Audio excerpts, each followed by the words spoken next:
欢迎来到小小炊烟，今天跟大家分享一道零厨艺也能做出的大菜——无水海鲜锅。家庭聚会的时候可以拿出来露一手。准备各种你喜欢吃的海鲜，我在这里准备了海虹、大虾、鱿鱼、北极虾、蛤蜊，还有扇贝和蛏子。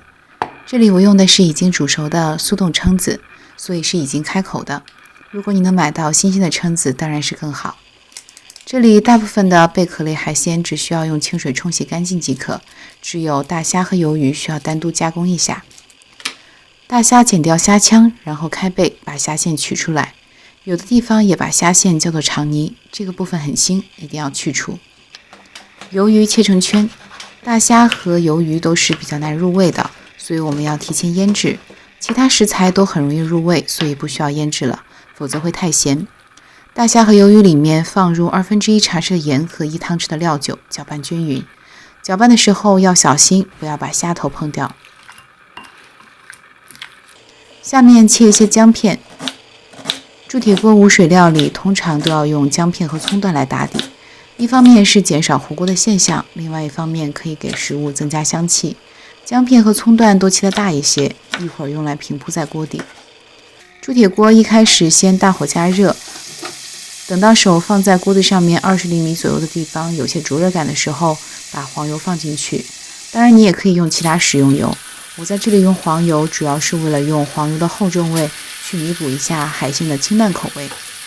下面调成中火，这道菜接下来全程中火，因为铸铁锅的储热性能非常好，即便我们调成中火了，锅子里面的温度很长时间还是相当高的，完全可以让海鲜熟透。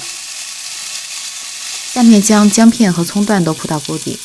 无水的做法最好是用铸铁锅，也可以用砂锅，千万不要用不粘锅。除了前面说的储热性能好，另外还有一个重要原因，就是这种做法或多或少还是会糊底。如果用不粘锅的话，基本上做一次这道菜锅子就报废了。接下来将海鲜平铺到锅底，鱿鱼和大虾还是最不容易熟的，所以先放进去，然后依次再将其他的贝壳类海鲜放进去。全部的海鲜都摆好之后，盖上盖子焖10分钟。时间到了，打开盖子，海鲜的香气扑面而来，撒上葱花，再泼上热油，一道海鲜大菜无水海鲜锅就这样做好了，是不是很简单呢？如果今天的视频对你有帮助，就帮我点个赞吧。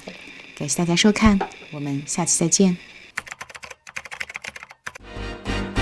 喜欢我的视频就马上订阅吧，打开旁边的小铃铛，才不会错过精彩内容哦。